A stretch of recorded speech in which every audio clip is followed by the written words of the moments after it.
Okay, so this is part 2 of how I survived a sex trafficking murderer when I was 16. If you haven't seen part 1, go to see part 1.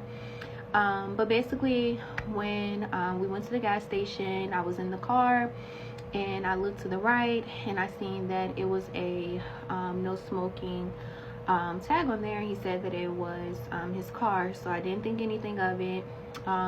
So he proceeds to get in the car. We drive downtown Richmond, and as we're driving downtown Richmond, he starts talking to me, and we just were talking. He was making a lot of sexual advances at me, just words, basically, just verbally, and was like, just older men verbiage, things that I wasn't really accustomed to, like, you're not ready for this, things like that. And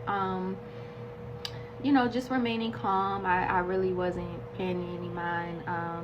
But he started to tell me that it was a lady that he knew named well, I'm not gonna say her name, but it was a lady that he knew, and she was a witch. And basically she had prophesied to him that he it's weird because at the time he ended up telling me he had a daughter on the way, and he said that I have a daughter on the way. She prophesied to me my daughter is going to have long beautiful black hair, things of that nature.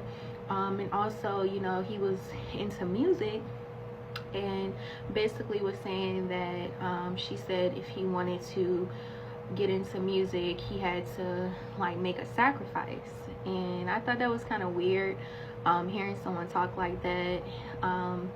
He also was saying, she had done things around him, basically making things in the room move, and by the snap of her fingers, and that was just someone that he was connected to. So we end up going downtown to this smaller restaurant in Richmond. I don't remember the name, but I do remember it was small enough to only have a bar and chairs and a sitting area that was to the right. So it was really just a narrow walkway, and it was like a bar. Most places in Richmond are kind of set up that way, like smaller restaurant. And when we got there, he had sat down, and he basically said, I can introduce you to like the finer things in life.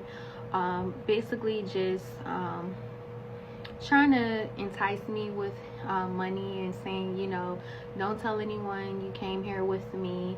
And me just being young, the time is running out, so stay tuned for part 2.